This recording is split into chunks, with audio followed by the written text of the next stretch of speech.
nuestras redes sociales.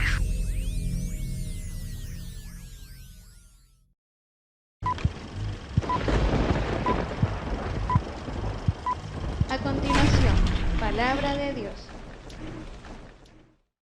Mis estimados hermanos, bienvenidos a la casa de nuestro Dios. Siempre un agrado verles en su iglesia. Algunos estiman que David se encontraba en un lugar llamado la cueva de Adulán. Y la Biblia describe que en la cueva de Adulán estaban todos los de amargo espíritu. Todo lo despreciable de aquellos lugares estaba allí, en la cueva de Adulán.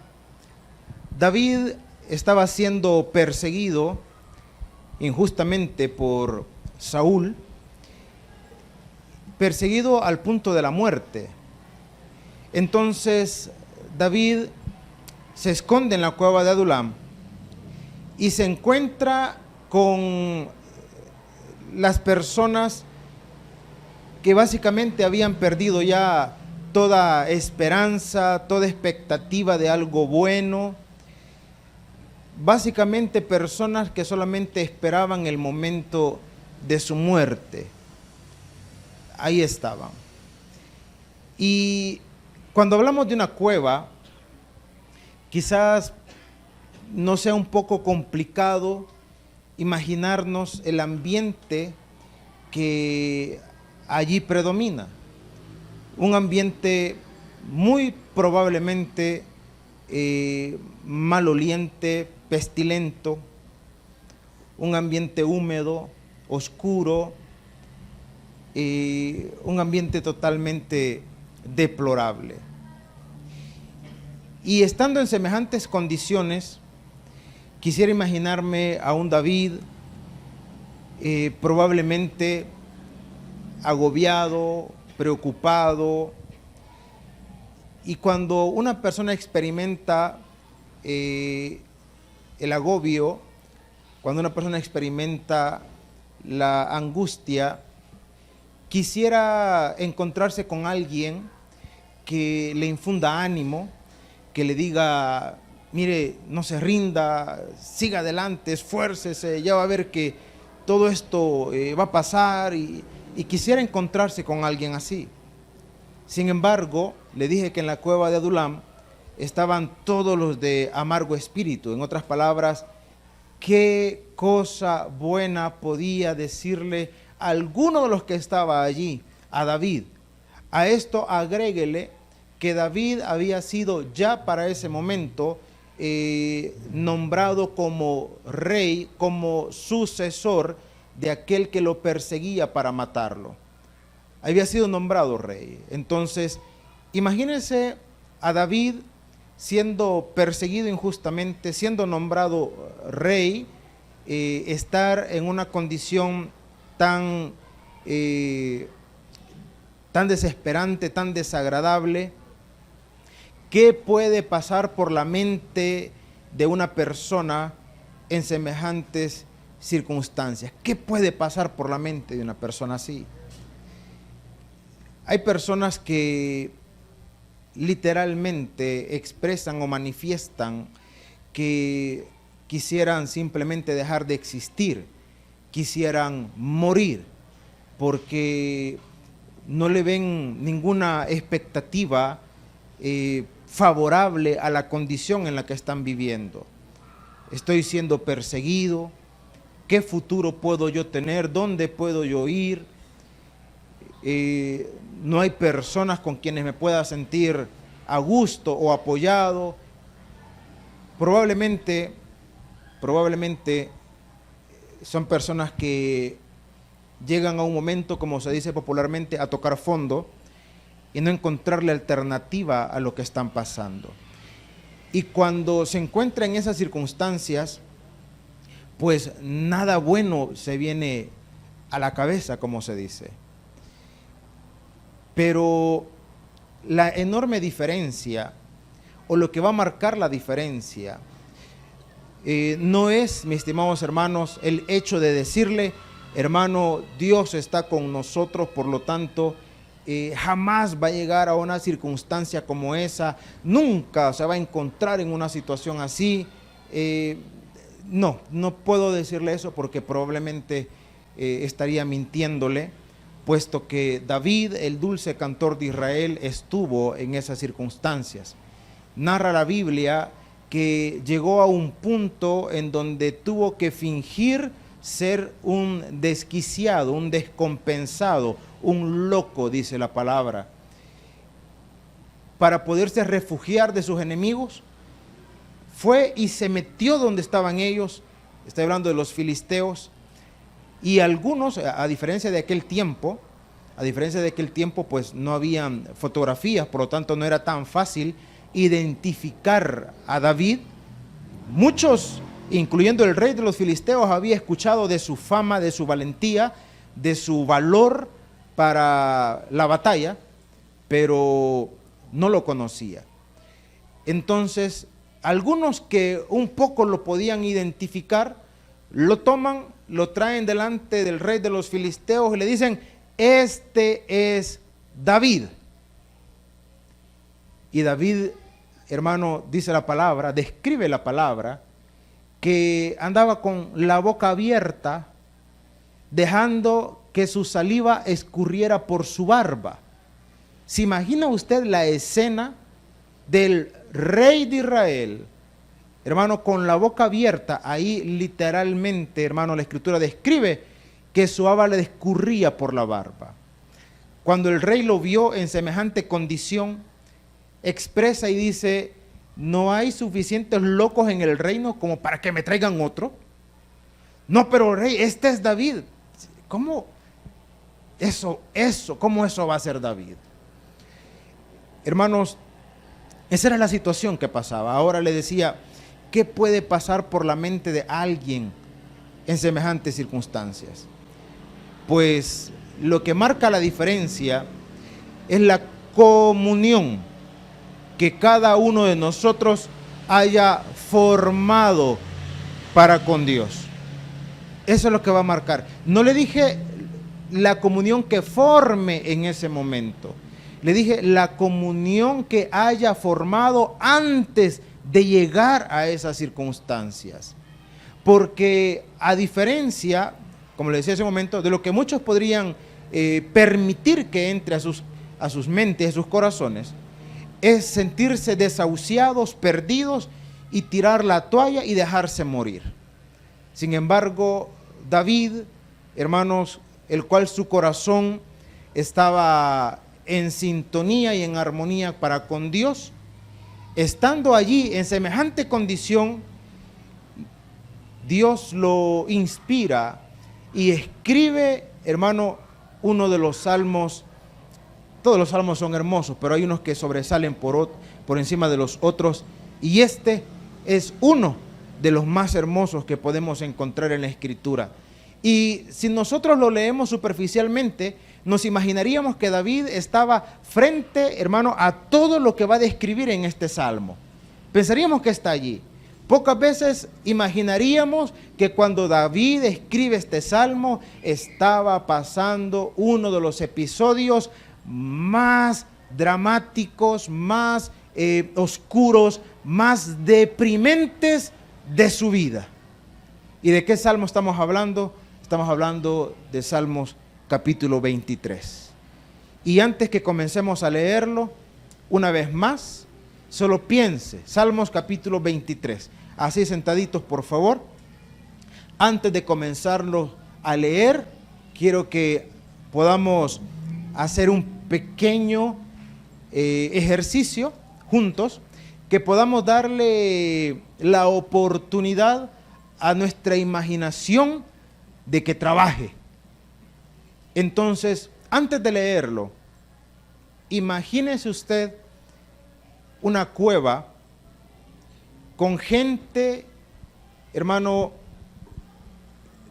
negativa, pesimista, con personas desahuciadas, una cueva maloliente, húmeda, sucia, pestilenta. Imagínense esa escena. Imagínense estar allí. E imagínense comenzar a describir lo siguiente: Jehová es mi pastor, nada me faltará. En lugar de delicados pastos me hará descansar. Junto a aguas de reposo me pastoreará. Confortará mi alma. Me guiará por sendas de justicia, por amor de su nombre. Aunque ande en valle de sombra de muerte, no temeré mal alguno, porque tú estarás conmigo. Tu vara y tu cayado me infundirán aliento. Aderezas mesa delante de mí, en presencia de mis angustiadores. Unge mi cabeza con aceite, mi copa está rebosando. Ciertamente el bien y la misericordia me seguirán todos los días de mi vida, y en la casa de Jehová moraré por largos días. Mis estimados hermanos, jamás imaginaríamos que David estaba en ese lugar cuando escribe esto. Sin embargo, ¿por qué David, hermano, fue inspirado para escribir esto? Porque Jesucristo lo mencionó en el Nuevo Testamento y dijo: porque de la abundancia del corazón habla la boca.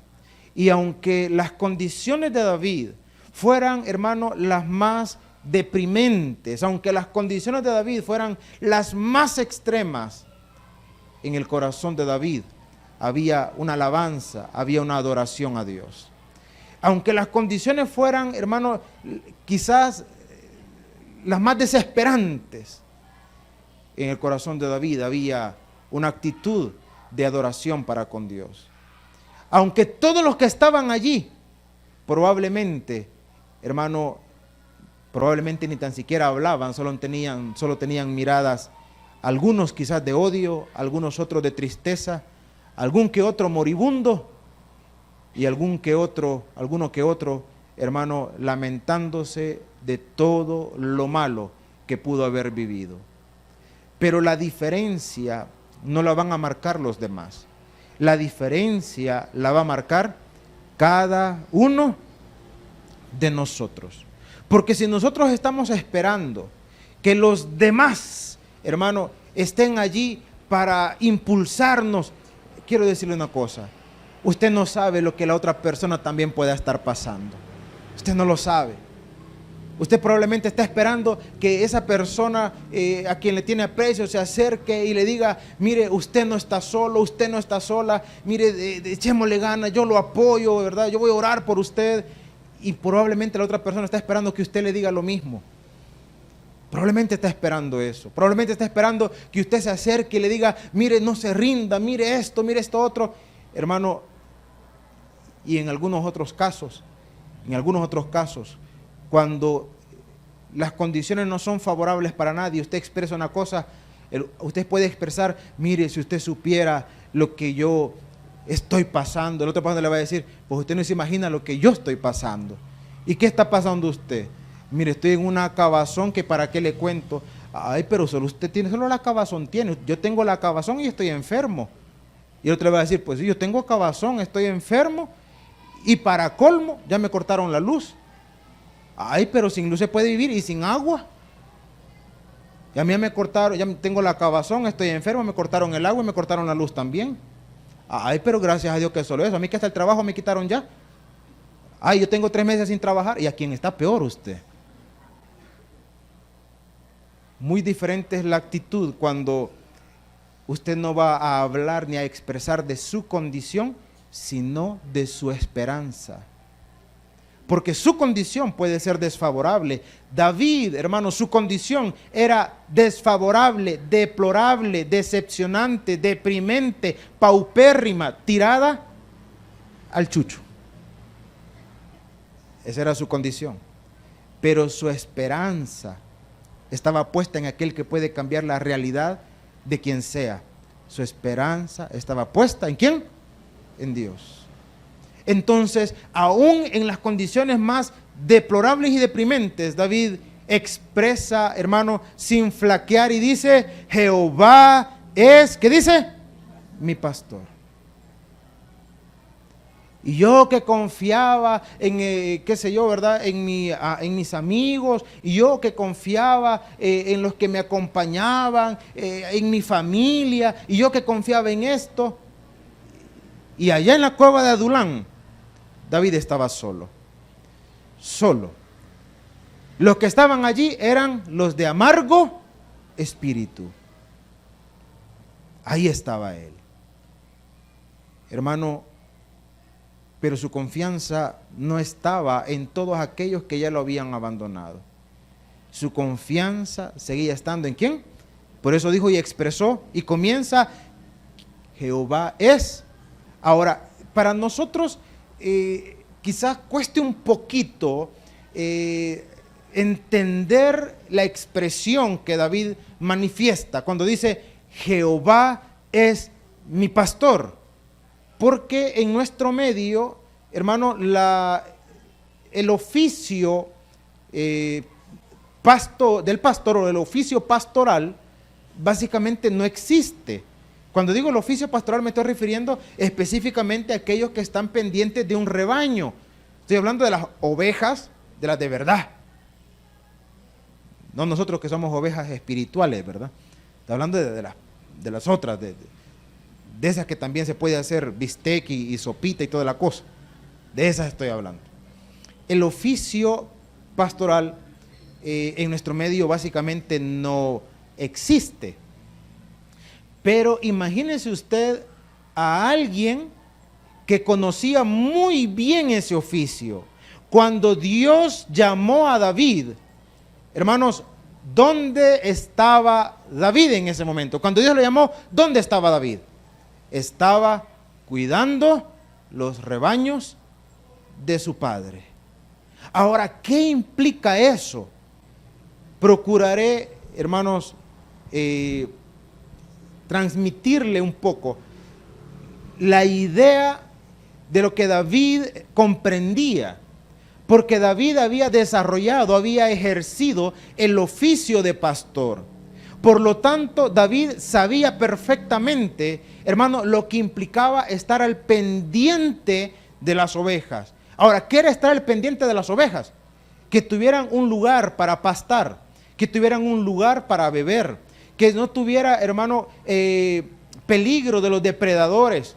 David, hermano, como cuidador, no solamente estaba al pendiente de ellos durante el día, puesto que una de las etapas más difíciles de cuidar un rebaño es durante la noche. A eso agréguele usted que siempre dentro del rebaño había más de alguna oveja medio loca que se salía del rebaño, se iba a dar su paseadita por allí. Y entonces David tenía que ir, hermano, y procurar que esa oveja fuera integrada nuevamente. O sea, David conocía muy bien la labor y a diferencia de cuando él la ejercía, ahora él se pone en lugar de las ovejas de las cuales él había tenido cuidado en algún momento y ahora expresa y dice, Jehová es mi pastor. En otras palabras, él sigue teniendo cuidado de mí. Él sigue teniendo cuidado de mí. Él sigue estando a la expectativa mía.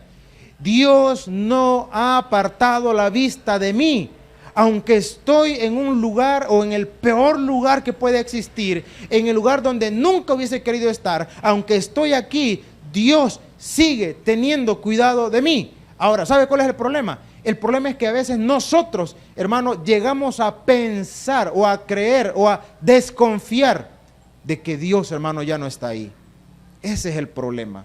La expresión de David, hermano, manifiesta la confianza y la esperanza que él continuaba teniendo en Dios. Señor, no me he escapado de tu control, no me he escapado de tu mano, Señor, tú sigues siendo mi pastor.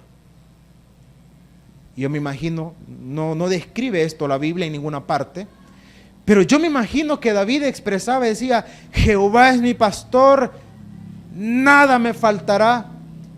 Y me imagino que tenía, repito, me imagino. No me voy a tomar esto como doctrina, no me voy a tomar esto como que, ¿y dónde dice eso la Biblia? No, me imagino que David estaba allí, que David decía, Jehová es mi pastor, nada me faltará. Y probablemente tendría los ojitos cerrados. Y de repente los abría. Y apreciaba todo lo deplorable de aquel lugar. Es como que usted pasara por una situación muy dura, muy difícil, y llegara a su refrigeradora, y antes de abrirla, usted cierra sus ojos, y se imagina abriéndola, y que dentro de allí, hermano, bueno, o como mejor dicho, que estuviera llena de todo lo que usted necesita. Imaginarse que usted la va a abrir, hermano, y ahí va a encontrar, qué sé yo, ¿verdad? Va a encontrar huevo, va a encontrar queso, va a encontrar carne, va a encontrar pollo, va a encontrar pescado, va a encontrar hasta el fresco hecho, va a encontrar ya adentro. Y de repente abrirla, abrir sus ojos y ver aquello vacío. Como quien dice, en llegar, hermano, o contrastar entre su realidad que está viviendo y la expectativa de lo que Dios puede hacer con usted. Y yo me imagino a David en eso, hermano. Abrir sus ojos a la realidad que está viviendo y cerrarlos y confiar y tener expectativa en lo que Dios puede hacer. Nada me faltará. Nada. Ahora, y estando en la cueva de Adulán, ¿qué le faltaba, hermano? Materialmente hablando, ¿qué le faltaba? Todo. Todo. Era una cueva, hermano. No había una cama. No había un abrigo. No había una cena caliente. No había una bebida caliente. No había. No había.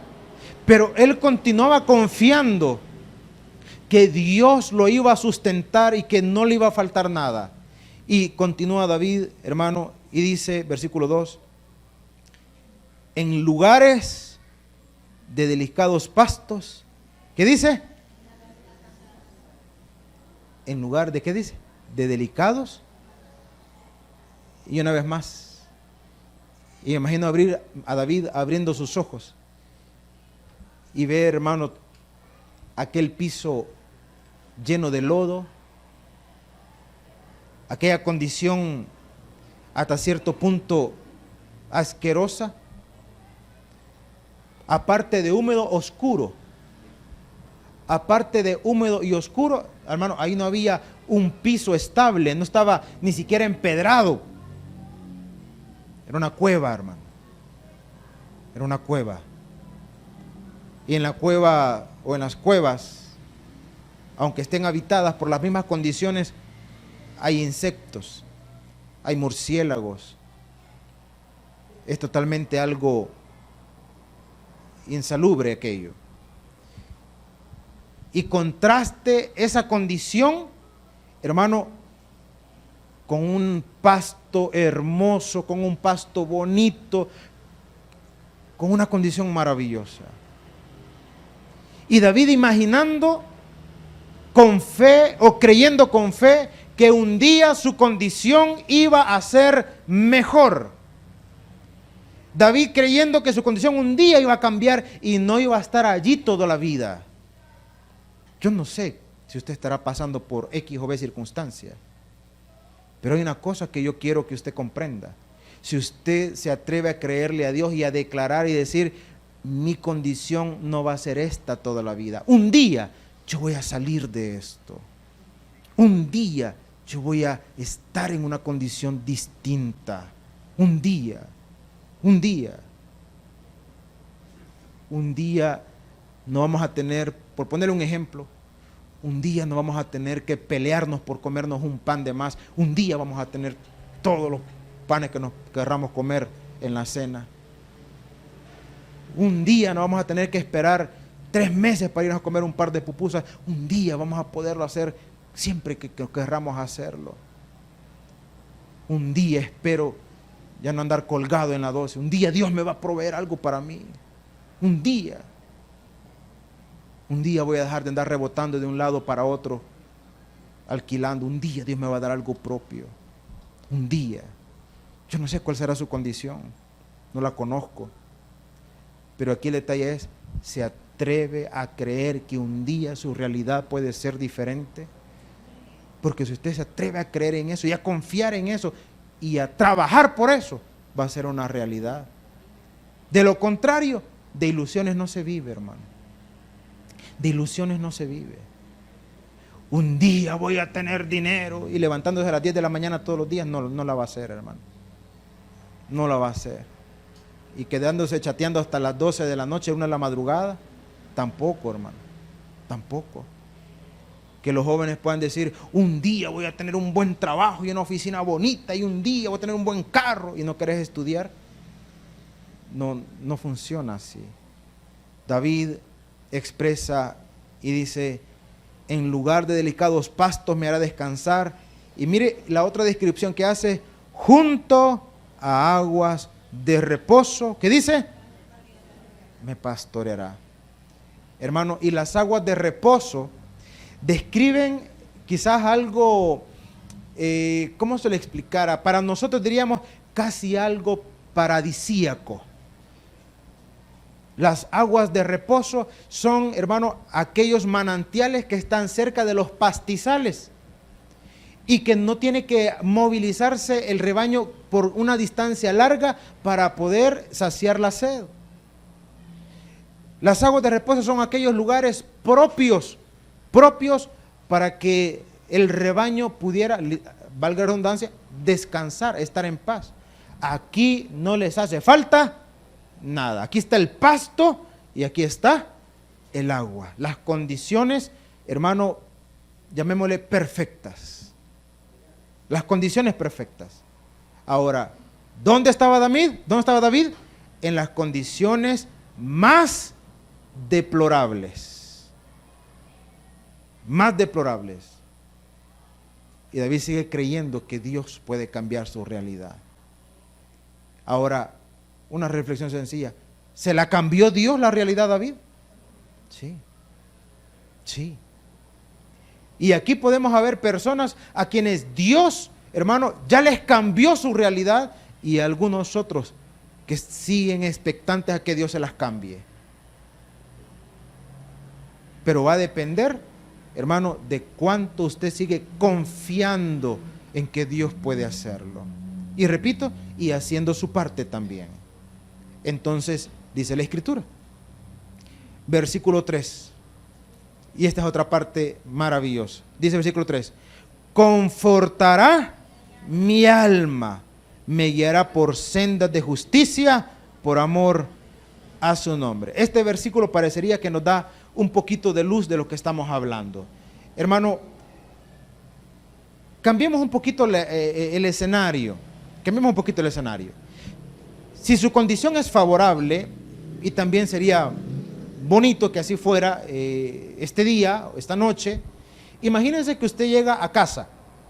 Usted llega a casa, usted no tiene un problema de salud, usted no tiene ningún otro conflicto que le robe la tranquilidad, usted va a cenar y va a cenar rico por si acaso, ¿verdad? No solamente va a cenar y va a cenar rico, y usted llega a su cama, la cual le resulta extremadamente cómoda, agradable, no tiene resorte que le salte, está en condiciones óptimas,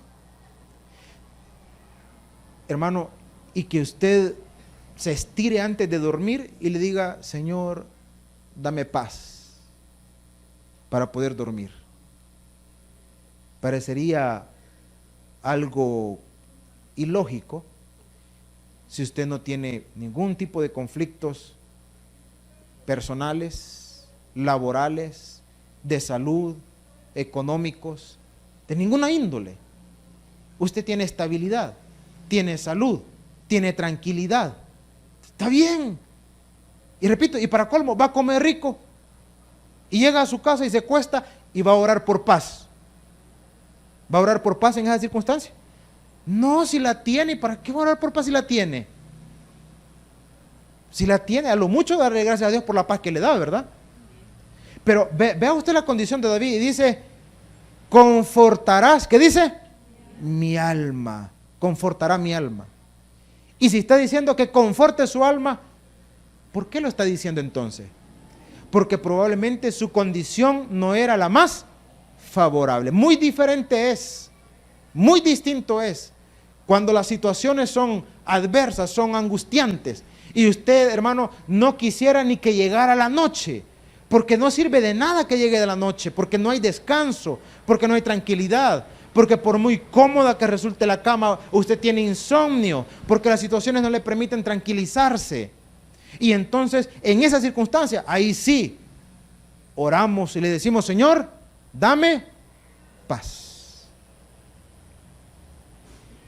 Pero parecería como contradictorio cuando vemos los primeros versículos y cómo David expresa, Jehová mi pastor, nada me faltará, en lugar de delicados pastos me pastoreará, junto a aguas de reposo, confortar, bueno, tantas situaciones, y después deja de decir, Señor, y conforta mi alma. Bueno, pero si su condición es favorable, ¿por qué me está diciendo que conforte su alma?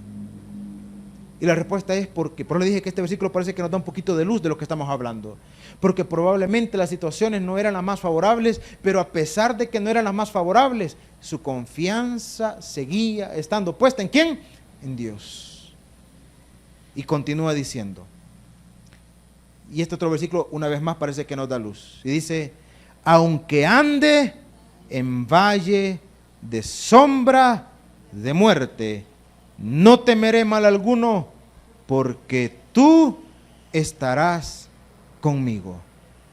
Hermano, una vez más, si contrastamos los primeros versículos, los delicados pastos, las aguas de reposo, ¿por qué aquí menciona el valle de sombra? Porque parece que es todo lo contrario, hermano. Todo lo contrario. Como que después de estar en un paraíso, le tocara estar, hermano, por los sectores más duros, más difíciles. Más difíciles. Disculpe la comparación que le voy a poner, pero para tener una idea. Como que después de estar en un hotel 5 estrellas, le tocara estar, hermano, en la sala de un hospital. Así de fuerte el contraste. Porque estaba en lugar de delicados pastos y ahora estoy en un valle de sombra y de muerte. Pero David no se lamenta, no se queja por eso. David no está diciendo, Señor, ¿por qué me trajiste a este lugar de sombra y de muerte? ¿Por qué tengo que estar aquí? David no expresa eso. David viene y dice, Señor, aunque ande en valle de sombra y de muerte, como dice, no. Ay, hermano, es que fácil es cuando no hay circunstancias que nos infundan miedo. Fácil es eso. Fácil es poder venir y decirle a usted, hermano, ¿y usted que le tiene miedo a un perro cuando está ladrando? No, hombre, que deje de tenerle miedo a esos animalitos, no hacen nada. Perro que ladra no muerde. Enfrente de un Rottweiler que le esté ladrando y le esté salpicando la baba, a veces es cierto que uno se atreve a decir lo mismo, ¿verdad? Que esté agarradito con una cadena y siente que se le está balanzando y usted no tiene por dónde correr, y que le dicen, no tenga miedo, hermano, y no hace nada. Por cierto que así dicen todos los dueños de perros bravos, ¿verdad? Se le abalanza el sucho y dice, no tenga miedo, que no hace nada. Y la mitad de la pierna se la ha comido ya el animal. O sea, entonces la condición de David parece así. Aunque ande en valle de sombra y de muerte, no temeré. Bueno, pero razones para temer hay. Hay razones para temer. Pero David dice, no temeré. No temeré. Ahora, ¿por qué no voy a temer? Porque yo soy muy valiente, ¿verdad? Pues fíjese que el temor o el miedo no es sinónimo de cobardía. El temor es una señal de alerta que le está diciendo, hay peligro. Se lo repito, el miedo o el temor no es una señal de que es un cobarde. El miedo es una señal de alerta que le indica que hay peligro. Y un valiente no es, hermano, una persona que tiene ausencia de temor. Un valiente no es una persona que tiene ausencia de temor. Un valiente es el que enfrenta sus temores. Ese es un valiente. No el que huye de ellos, el que los enfrenta. Cuando una persona tiene un miedo intenso a algo, la solución no está, mire qué cosa más contradictoria, la solución no está en tratar de huir de aquello que le genera miedo. Pongamos un ejemplo. Yo sé que aquí no hay de los que le tienen miedo a la oscuridad o a las alturas, vaya, cualquiera de las dos, o a la oscuridad o a las alturas. La solución no está, hermano, en apartarlo de los lugares oscuros o de apartarlo de los lugares altos. ¿Sabe usted que la solución para vencer ese temor no está en huir de eso? ¿Sabe usted que la solución está en irlo enfrentando de poco a poco? ¿Cómo se enfrenta? Imaginémonos una vez más el temor a la oscuridad. Y aquí estamos en un lugar totalmente iluminado. Ahora, eso no es algo que se realiza en una sola oportunidad, por si acaso, ¿verdad? Pero para que valga el ejemplo. Una persona que dice, un valiente que dice, yo quiero vencer mi temor a la oscuridad. Yo no quiero pasar huyendo toda la vida de la oscuridad. Yo quiero vencerlo. ¿Le tiene miedo? Le tengo miedo. Pero lo quiero vencer. Usted es un valiente. Entonces está dispuesto, entonces, con valentía a enfrentarse a aquello que le tiene miedo. Sí. Bueno, entonces hagamos un conteo rápido. Ahí hay 3 iluminarias, aquí hay otras 3, aquí hay otra, estamos 7, 8, 9, 10. No tomemos en cuenta las de ellas. Entonces vamos a comenzar a hacer algo. Vamos a comenzar a apagar una a una. Siéntese allí. Son 10. Ahora solo hay 9 que están encendidas. ¿Cómo se siente? Bien. Ahora solo hay 8 encendidas. ¿Cómo se siente? Bien. Ahora solo hay 4 encendidas. ¿Cómo se siente? Inseguro. ¿Quiere seguir? Sí. Ahora solo hay 3 encendidas. ¿Cómo se siente? Comienzo a experimentar miedo. ¿Me puedo ir abajo de donde está más iluminado? Puede moverse. ¿Seguimos? Sí. Ahora solo quedan 2 iluminadas. ¿Cómo se siente? Estoy sudando helado. Comienzo a sentir que me tiembla el cuerpo.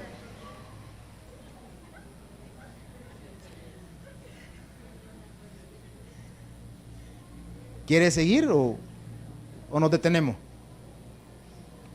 Y la persona tiene que decir si sigue o se detiene. Un valiente no es el que tiene ausencia de temor. Un valiente es el que se atreve a enfrentar sus temores. Nuestro pastor general decía, al toro bravo por los cuernos. ¿Y sabe cuál es el problema? Que cuando, le decía hace un momento, que cuando las circunstancias que nos infunden temor no están presentes, es fácil hablar de eso.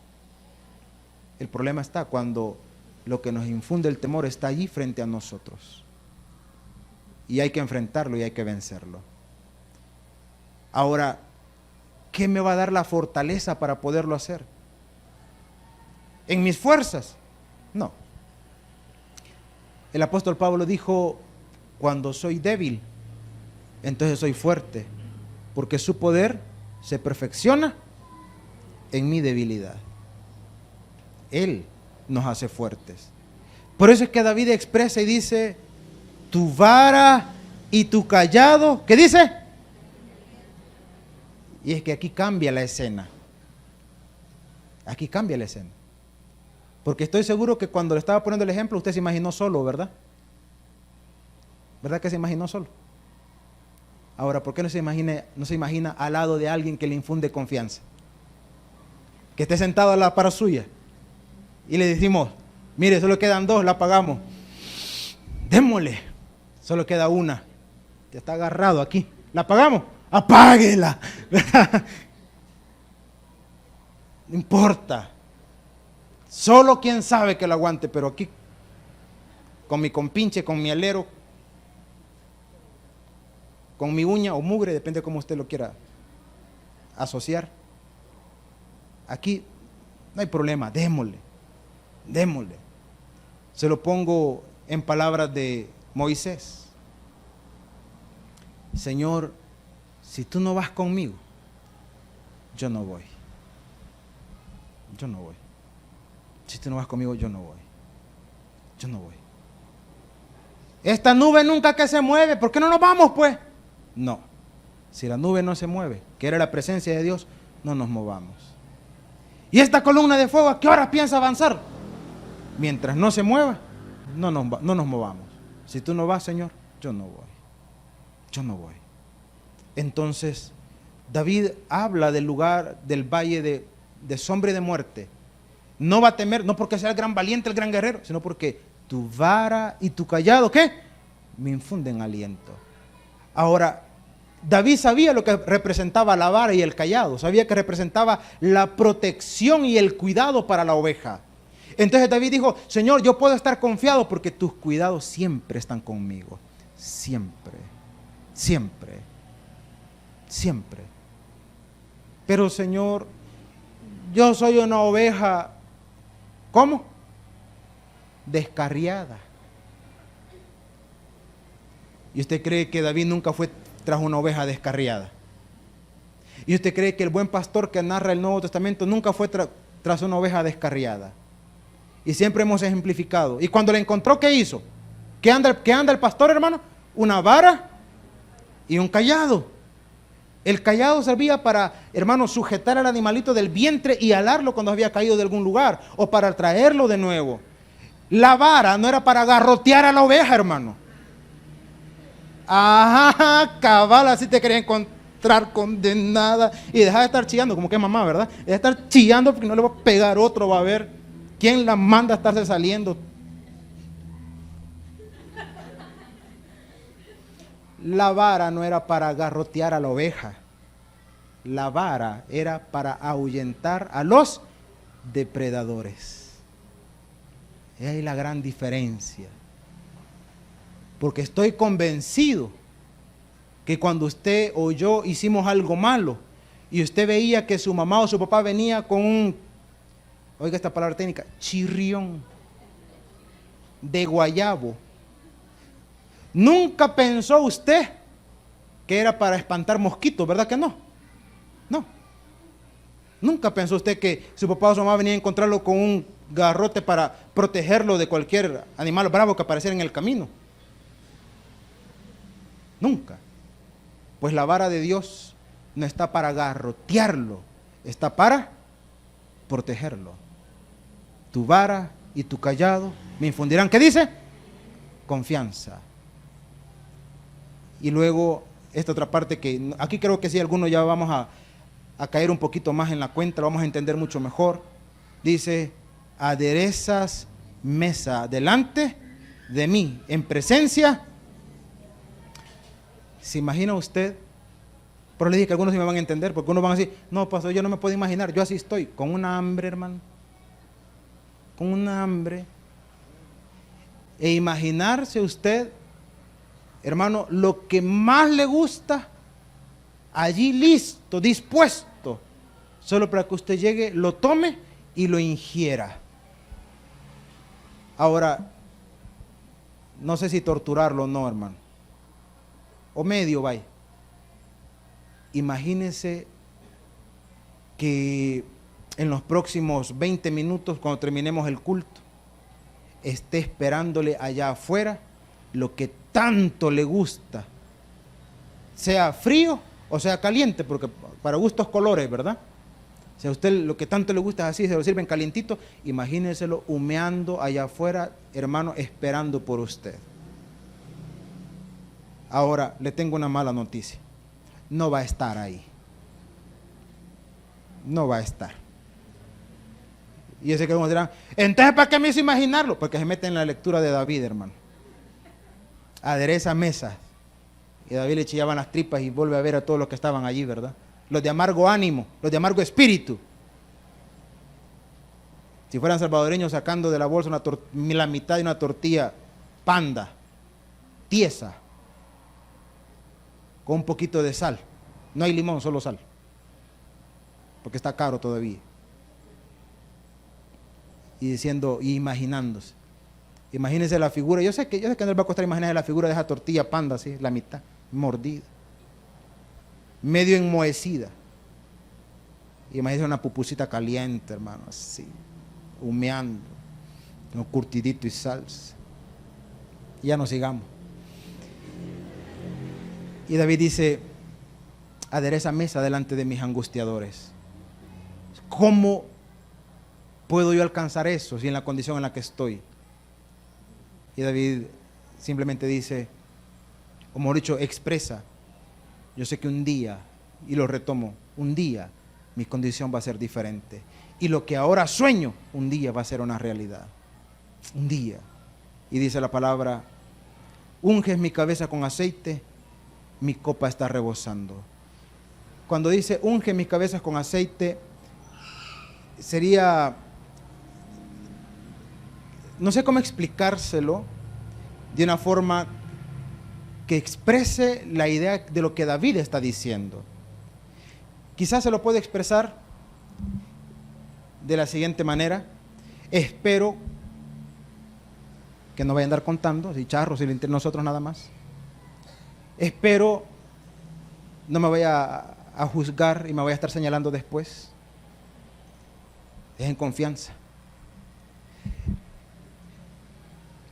Cuando han dado en las misiones fuera del país, en las montañas, son lugares tan inhóspitos que ya les he contado que un inodoro no hay. No hay inodoros, hermano. No los hay. Y si no hay inodoros, ¿qué más cree que no hay? Duchas, hermano. No hay. ¿Cómo hace la gente ahí? Solo la del gato, vaya. Ahora, usted dice, uy, qué asqueroso. El detalle es que por las temperaturas bajas, por la altura, las temperaturas muy bajas, no se transpira como transpiramos nosotros acá, por nuestro clima, por el calor y todo eso. O sea, usted puede pasar un día sin bañarse y no cree que va a apestar a difunto. No. Usted puede pasar 2 días sin bañarse y no cree usted que le van a decir, uy, qué cara, te has hecho karateca por el gran patadón que andas aventando. No. No. Pero en nuestra cultura, en nuestra idiosincrasia, y por cierto que viene desde la época de nuestros antepasados indígenas, existe la cultura del aseo personal diario para nosotros. El baño diario es parte de nuestra cultura. No en todas partes del mundo es igual, hermano. Entonces, los que estamos acostumbrados a eso, después de 3 días, hermano, de no ducharnos, uno se siente con la necesidad urgente de poder, hermano, experimentar la sensación de limpieza. Después de 4 días ni le cuento, hermano. Cuando regresábamos de esos lugares, entre las primeras cosas que uno procuraba hacer era meterse a la ducha. Y la sensación, hermano, de limpieza era, pero tan agradable, que sería difícil describirle, hermano, la condición tan rica que se puede experimentar. Ahora, la expresión unge mi cabeza con aceite era la expresión de que aquí estoy en una condición tan deplorable, tan desasiada, tan antihigiénica, que como quisiera experimentar la condición de limpieza en mi cuerpo. Es como cuando a las hermanas, algunas, no todas, ¿verdad?, que cuando no se lavan el pelo por entonces, y después de tanto, pues yo no sé qué sensación experimentarán ellas, ¿verdad? Pero yo me imagino que una sensación agradable también. Entonces, para que tenga usted una idea de lo que David estaba expresando. Entonces, David cierra, y el tiempo nos ha ganado, y dice, ciertamente, dice David, el bien y la misericordia me seguirán. ¿Cuánto dice? Todos los días de mi vida. Ahora, él tiene una determinación. David no estaba en la casa de Jehová. David no estaba en las condiciones más favorables, pero pone una determinación en su corazón. ¿Y cuál es esa determinación? Por la misericordia de Jehová. ¿Cuál es esa determinación? Y en la casa de Jehová moraré por largos días, porque su confianza, su fe, estaba puesta en aquel que puede cambiar su presente y su eternidad. Jehová, el buen pastor. Denle un fuerte aplauso a otro padre en esta hora. El predicador ha terminado su mensaje. Es tiempo de que recibas a Jesús como tu Salvador personal. Ora conmigo de la siguiente manera. Señor Jesús, yo te recibo hoy como mi único y suficiente Salvador personal. Creo que eres Dios, que moriste en la cruz por mis pecados y que resucitaste al tercer día. Me arrepiento, soy pecador. Perdóname, Señor. Gracias doy al Padre por enviar al Hijo a morir en mi lugar. Gracias, Jesús, por salvar mi alma hoy en Cristo Jesús, mi Salvador. Amén. Bienvenido a la familia de Dios. Ahora te invitamos a que crezcas en el conocimiento de las Escrituras. Congrégate con nosotros. Estamos ubicados en kilómetro 6,5, carretera a Los Planes de Renderos.